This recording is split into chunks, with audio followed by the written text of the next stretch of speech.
C'est un dossier dont on ne cesse d'entendre parler. Le Palais du Midi et sa potentielle démolition pour permettre la réalisation des travaux du métro 3. Un projet suspendu en 2023 par le Conseil d'État est resté depuis dans l'attente d'une décision sur le statut patrimonial du palais. Le gouvernement s'est prononcé il y a 2 semaines en refusant la demande de classement. Mais donc maintenant, on délivre un permis d'urbanisme. Mais dans ce permis d'urbanisme, on a fixé des conditions de préservation du patrimoine qui permettent de sécuriser ce projet et d'avancer pour le quartier. Parmi ces conditions, la conservation des façades historiques ainsi que certains éléments de menuiserie et de ferronnerie.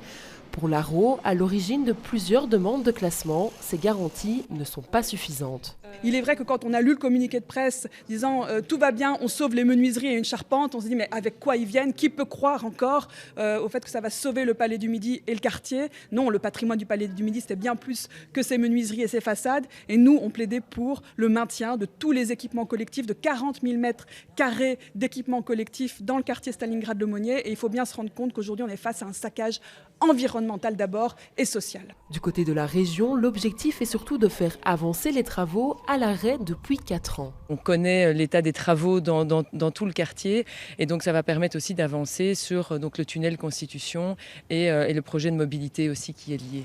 Le permis a désormais été délivré, reste à déterminer quand les travaux pourront reprendre.